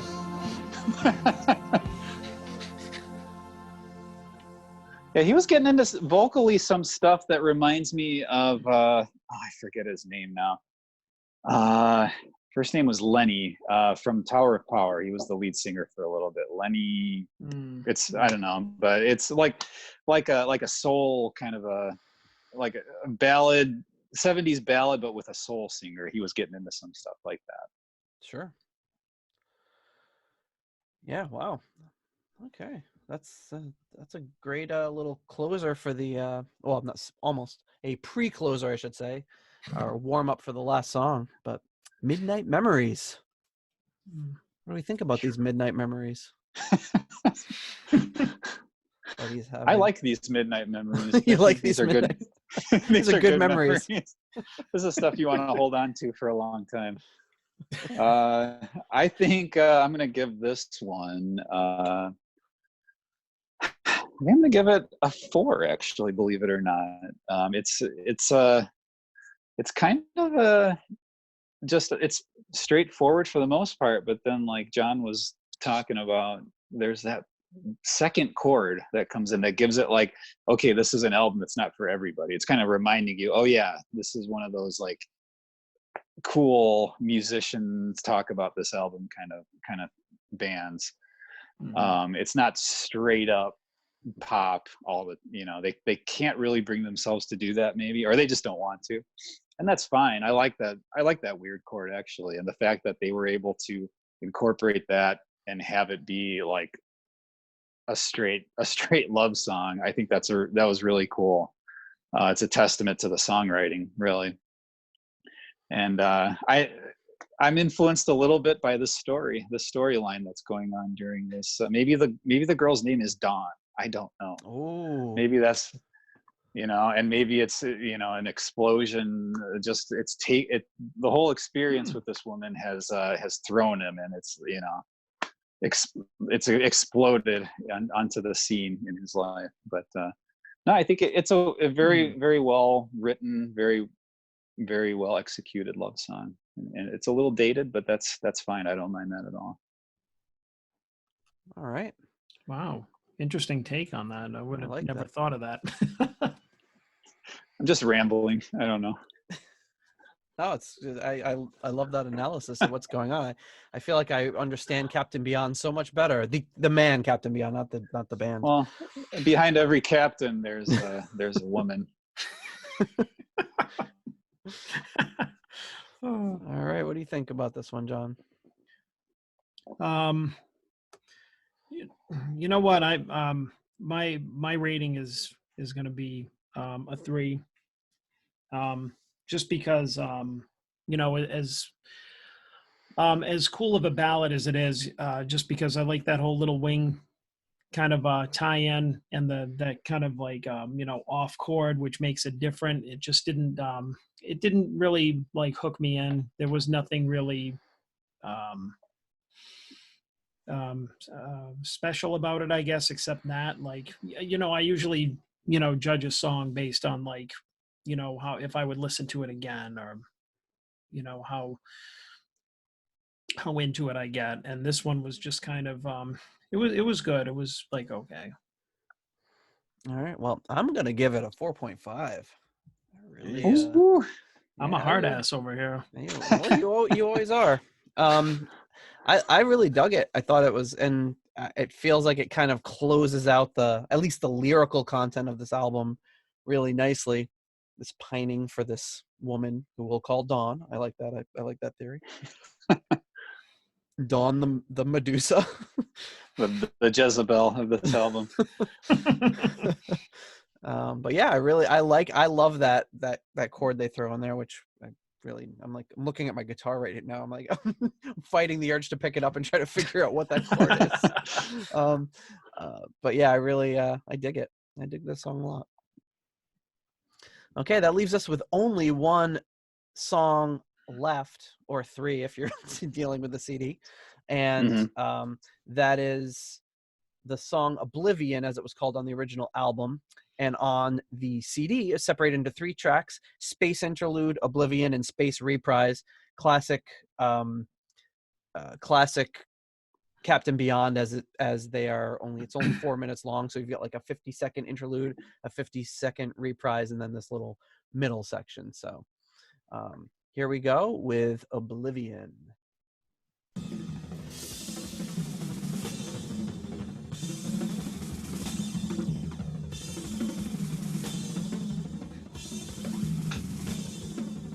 Sounds a little bit like Peter Criss's drum solo on Alive 2. Yeah. With the phasing. Yeah. For all the Kiss fans out there. See, I knew what you were talking about. I don't, but I trust you guys. All right, now as far from Kiss as you can get. Yeah. Yeah. But imagine maybe the Elder. This could have been on the Elder. Yeah. You got me on that one. Now imagine if we were ranking just this one 55-second bit. Like, what would we even say? I don't know. Some toms and then a... Yeah, that's the end of the first section, the interlude.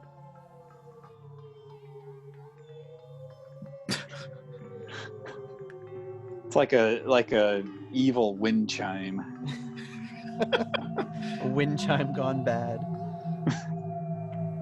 Oh, if I had any wind chimes like this, I'd take them back to the store. I'd be like, this isn't calming at all. This is making me very uptight. My blood pressure is going up. Hang these on my patio and they give me anxiety. What the hell? Like someone needs to get their tuning fork back out and work on these. Take them into the shop. I need to fix these. All right, I think these might have played wrong. Did I play this in the wrong order? Let's see. Oh, yeah, I don't know. Did you? This is the okay. Here we go. So is this supposed to be the second one? This is the second one, yes.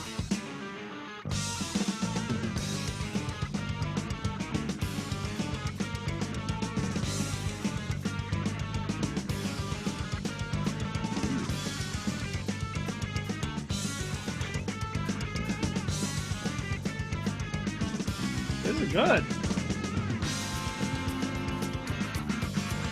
Reminds me of like some like Billy Cobham.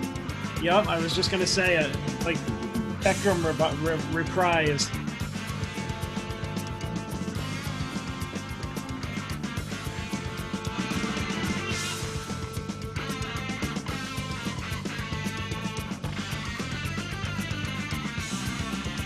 Oh man, It's kind of it's getting into some fusion. Definitely, yeah, full on fusion territory. Very odd tone on the guitar too. oh my god, I love the tone on the guitar. The Rhino is really killing it.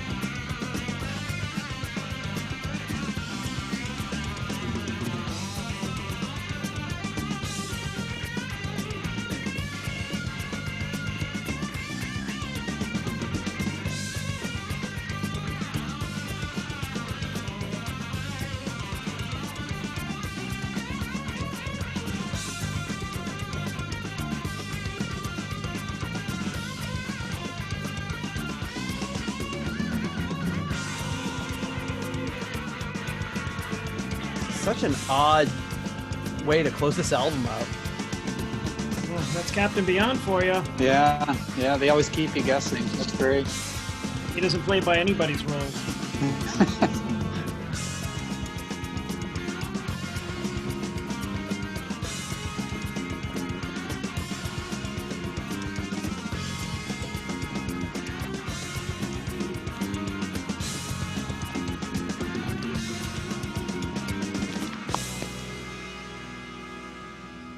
So then what's supposed to happen right after this is we go into this is the reprise that is going to close out the album. Okay. So that was my mistake. So wait, is this the one you played first? Yes, that was a mistake. So then it's kind of like, I don't know if he's boarding his special space pod and going on to conquer another planet or another dawn. He's going out to look for Rod. Good luck. And Captain Beyond was never seen again.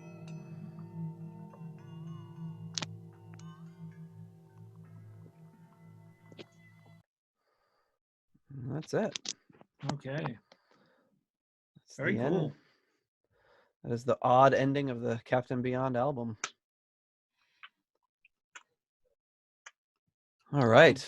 So I kind of botched that, but what do we think of that assortment of I mean, I guess you kind of almost have to look at it just like that middle section. The interlude and the reprise are kind of like just space effecty sort of things. But I think putting them all together, I'm going to give it a 3.5. It's I'm assuming this is storytelling. Like that's what they're doing. What the story is, I don't know.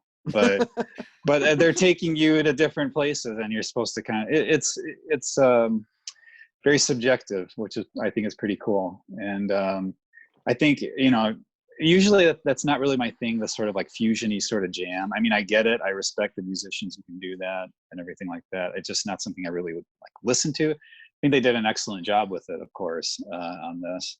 And sure, why not throw in some weird effects? Okay, it's fine. It's a Captain Beyond album. It's weird. It's eerie at times, and sure, why not? Yeah, so that'll be mine. All right, 3.5. What do you think, John? I give it a 4. Just on the middle part alone. I mean, the two other parts, like the bookends to the song, are just like, I get it, but it's like I like that jammy kind of stuff, and it wasn't too long, and it was like, I don't know, I just thought it was a monster like lead guitar tone and solo. I just like that kind of stuff. I mean, even if it's not technical or a 1,000 notes a minute type of thing, which I don't really love anyway, but it doesn't have to be that. It just has to hit you right here. And I thought it was pretty cool. And what I like about it was it just didn't go on and on and on and on. It was just sweet and to the point. So I like it. Yeah, the fusion part of the song itself was only 2 minutes and 14 seconds. Yeah, and then you had really like a 50-something second bookend on either end. I'm going to also give it a 3.5. I really dug it. I love that. I really dig that kind of fusion stuff. But the fact that it was very quick and only 2.5 minutes, or less than 2.5 minutes, it could have easily been 8 minutes of that, and it would have lost a lot of people. An odd way to close the album, though, and I think that's why I kind of, in my mind, I think of that Midnight Memories as being the close for the album, because it kind of sets that tone, and then you've just got this weird spacey Captain Beyond jam as he boards his craft to leave the solar system or whatever he's doing. So but yeah, I really I dug that track. Yeah, I feel like you could have flip-flopped. I'm like, that could have been next to last, and Midnight Memories could have been last. And that could have closed out the album. But absolutely, yeah, the Captain Beyond, they can do whatever they want. All right, so how does this album stack up, John, compared to previous albums? So it's a little different this time because we do have guest ratings too, but we can kind of go through our just kind of stacking this up against some other albums. Right. So let me see. Okay, so yeah, if we just do it, stacking it up, with the two of us combined, because it comes out a different a different rating with three of us. It's 7.44 combined rating for you and me, which is very, very close to like Roger Glover's Elements. What's this? Teaser. It's tied with Ritchie Blackmore's Rainbow, the first Rainbow album. Yeah, I could see that. Seeing as that, like, I feel like Blackmore's Rainbow. Did I not like it as much? No, we had the same exact rating on it. Yeah, but let me see. With our combined rating with Nick was 11.44, which beats out all other Deep Purple albums. It beats everything. It's got an extra 4 points. The greatest album of all time. It is in Deep Purple podcast history. Well, as we have more guests on in the future, that you've set the standard for what our combined rating is with a guest. So, but actually, if you look at it, like our ratings were lower. Like his was 4, and even 4 for the album. Yours was 3.81, mine 3.63. So about what I thought. Like it, I liked it the least, followed by you, followed by Nick liking it best. Yeah, we're all in the ballpark basically. Yeah. Yeah, but it's I mean, there's no exact science to it, but a lot of times when we compare ratings and stuff like that, it seems to make sense on, like, if you don't think about it too much, like on a really basic level, like, yep, I can see that, or yeah, that makes sense. Just on how we rated it, even though there are some that, like, the scales are tipped clearly in one's favor because somebody likes something a lot more, and I and I was like, somebody likes it a lot more, but I don't, which is usually what happens. Yeah, it's usually someone likes it more than John. Well, I always think of the example you always give is Who Do We Think We Are? Because the only reason that got a halfway decent rating was because you love all the songs and I didn't. So I dragged it down, but you kept it afloat. Yeah, I propped it up and kind of inflated the overall numbers. Yeah. All right. But, well, yeah. Overall, a yeah, good album, though. I thought it was pretty decent. it was excellent. Yeah, there's some good songs on there. I'd listen to them again. You know what else was excellent? Having Nick Jones of Pot of Thunder on the show. Thank you. That was a lot of fun. Do you have a second to stick around? As we close out the show with a little Deep Purple history, so just a few little quick history notes before we wrap it up. Sure. So we kind of, let me open my file here, but we kind of talk about some of the big moments in Deep Purple history that would have happened. So the week that this episode comes out, believe it or not, based on when we're recording it, this will come out April 20th. So we're a little bit ahead, which is good given the current situation of the world. Who knows what's going to happen 2 days from now at this current moment. But yeah, this will come out the week of April 20th through the week of April 26th. And huge day in Deep Purple history on April 20th, 1968. I should say Roundabout played their first show. Deep Purple's original name, of course, on April 20th, 1968 in Tastrup, Denmark. That's their first show. I think we've brought this photo up on the podcast before. You can see Ritchie. Let me zoom in a little bit here. You can see Ritchie. You can see John kind of hanging out there. You can see Ritchie just standing behind some amplifiers. You can see Rod Evans with those tight striped pants on.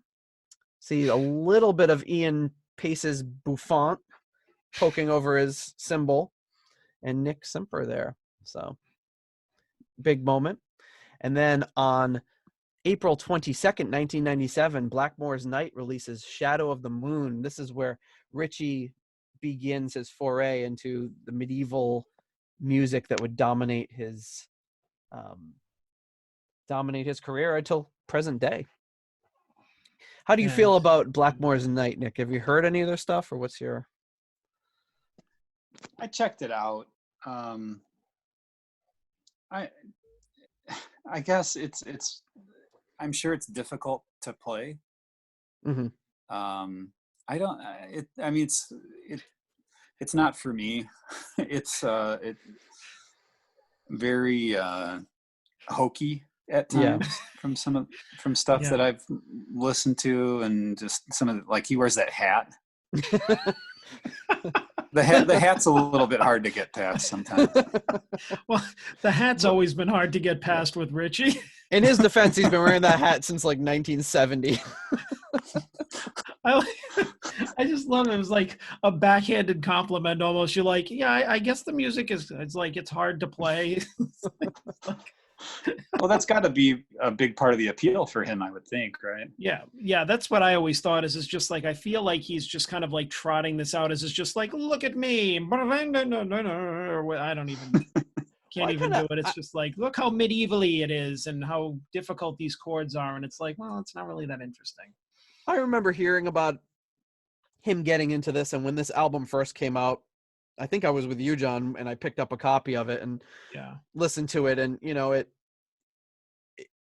it's one of those things where I listened to it quite a bit just to kind of like grasp it, but I never really dove too much more into Blackmore's Night after this because, it didn't really resonate with me either necessarily. But at the same time, I've always just been really happy that, Ritchie's happy. He's doing what he wants to do. This is what he wants to do. He's having a blast touring the world. It seems like he's having a lot of fun. So who am I to judge?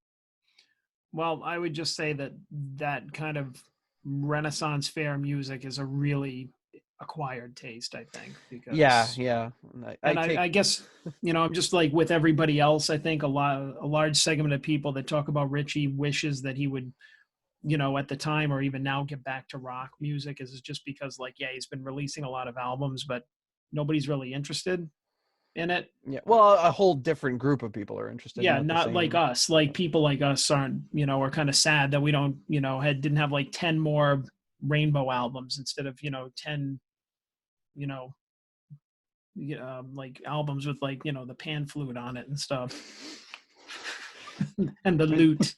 And there's a pretty big Renaissance fair about an hour and change from here, and we take the kids like once a summer to go to it. And when you walk around, it's just like that music playing in the background. And there's something about when you don't maybe understand a genre where it all sounds the same to you, and that's kind of where I am with this. It all sounds kind of the same instrumentation, the same stuff, but I'm sure there's a lot more to grasp in this. And eventually we'll get to covering some Blackmore's Night stuff, which should be really fun just for your reactions. I was going to say that'll be part of what we were talking about before is when you have to sit down and listen start to finish to an album that you probably wouldn't have on your own. That'll be the test as to like whether we'll I'm sure that we'll actually find some redeeming qualities about it. But of course, yeah, I enjoyed listening to this, but I kind of fell by the wayside. I never revisited it too much. Yeah, me neither. And then our last little piece of Deep Purple history, and I think this is going to be the last time we do this because we've just rounded off our first year. So I think this will be the last segment we do of this, as we don't want to just keep continuing the same stuff. But on April 26th, 2013, Deep Purple releases Now What? And there you go. Which I've only heard a few times. But I don't have a lot of insight to share into that one. I'm just saying. They released it, and we will one day cover it. Everyone's wondering when are they going to start covering anything past Come Taste the Band? And the answer is someday. We will. Yeah, we'll get there eventually. But you know what, Nick? I got one more thing from the liner notes of the CD. Oh, yes. we forgot to talk about. So this is the the Captain Beyond liner notes. There's a picture of the band, and Nick, you had something to say about this? That's just it always struck me because Rhino's hair is one of these things is not like the others kind of a situation. Is that? I mean, it's Rhino. like, the third guy. Who you mean, Kenny Loggins there? Yeah, Saturday Night Fever himself over here. Like, I expect somebody to see somebody with like a bicycle pump behind him, just inflating his hair. And I growing up, I had friends they had dads who had that hairstyle well into the 90s. Like, but usually just the mustache though, no beard, just the mustache. Yeah. Yeah, that was something that always struck me when I bought this album. I looked at it, I'm like, oh man, look at that. That is quite a head of hair. The late Nicky Simper from the late 60s called and he wants his hair back.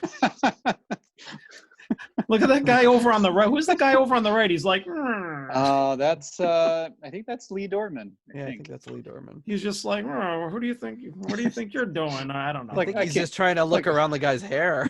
Get in. It's like I can't believe Rhino showed up with this hair. And then wait, who's the guy on the left there? The middle guy. He's got that long nose and the long. I think that's Willie DeFern. Is it? Wow, that's I think from left to right, if I'm not mistaken, if it is listed left to right correctly. Willie DeFern, Bobby Caldwell, and then Rhino, and then Dorman. Yep. Oh, that's Caldwell. He looks like he's like 18. I know. Yeah. And this is 5 years after the first album, so pretty crary. Wow, so he was in junior high when he did the first Captain Beyond. I remember. I don't know. I'm making it up. I don't know. I remember like when we were kids, I had the Boston album, and I remember the picture of Sib. I think we just thought it was funny that his name was Sib, but he also had like the giant hair like that. But wow, that's great. That's quite a picture. Of those guys. I almost forgot to bring that picture into the interesting look that they had. Well, we don't want that stone left unturned. Well, Nick, once again, thank you so much. It's been an absolute pleasure having you on the show. And again, we're huge fans of your show. So if you're going to listen to one podcast, listen to Pot of Thunder. If you're going to listen to two, it would be great if you considered us. But Pot of Thunder is a great show every week. And I started listening to the show. I think you guys had tagged us early on, and when you did the Glenn Hughes song, Getting Tighter. And so I listened to the episode and I just thought you guys were great. So then for like a few weeks after that, I'd cherry pick. I'd be like, oh, I like this song. I'll listen. And then after 2 or 3 episodes, I was hooked. And I listened to every episode in reverse until I got to the end of the non-Kiss songs, or when you had stopped doing the Kiss songs. And then I went all the way back to the beginning and started listening to all the episodes, episode 1 through present. And right now I'm at, I think I just finished the Got Love for Sale Part 2 episode.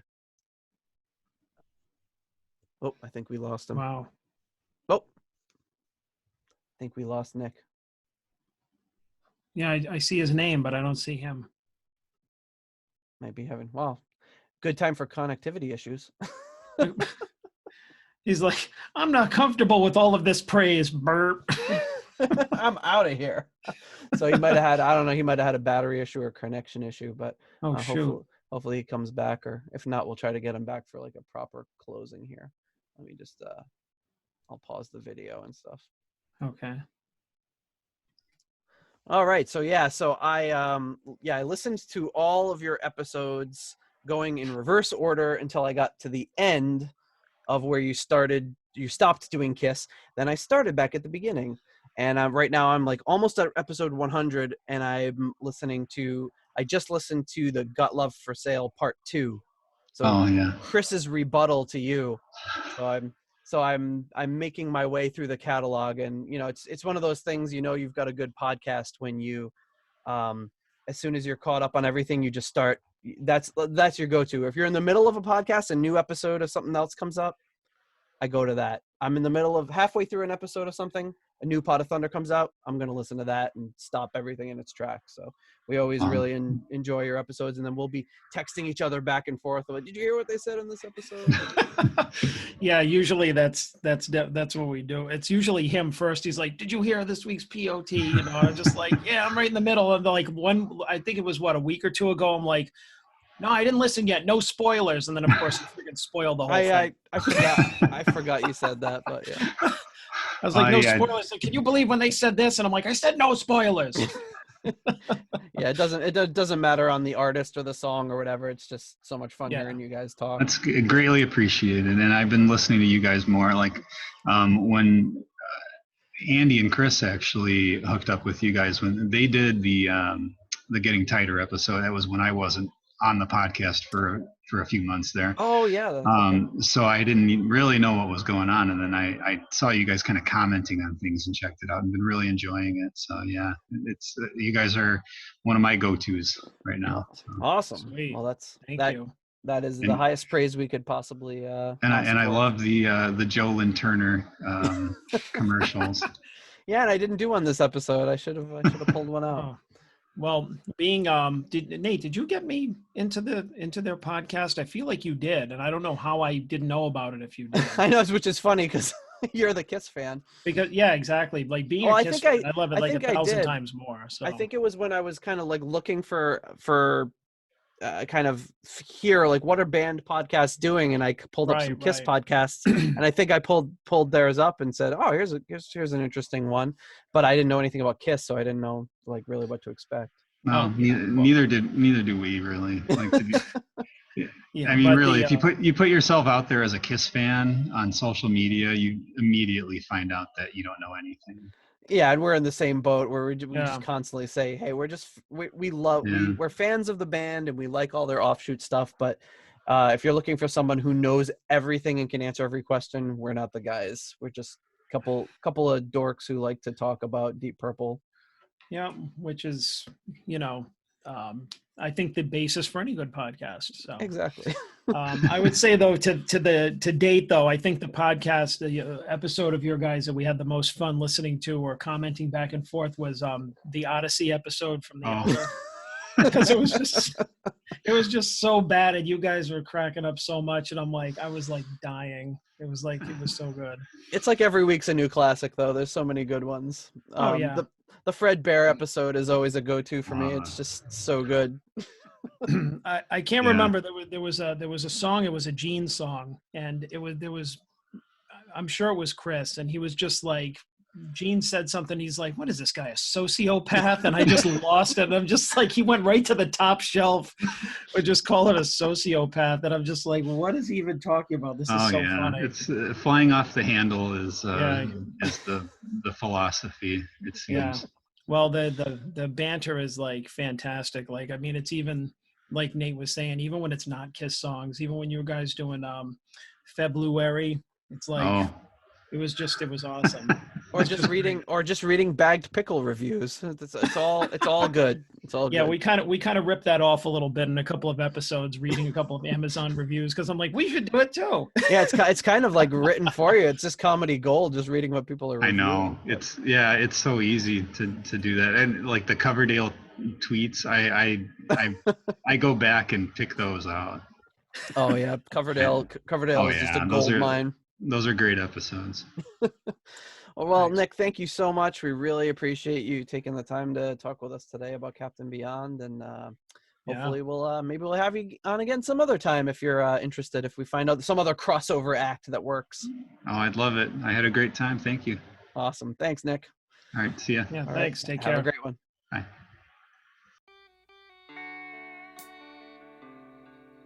Thank you for listening to the Deep Purple Podcast. If you like what you hear and would like more episodes in the future, please donate on Patreon to support the show. You can also give us a rating on iTunes to help new people discover the show. You can follow us on YouTube, Instagram, Twitter, and Facebook for show updates. See deeppurplepodcast.com for more details. Thank you for listening.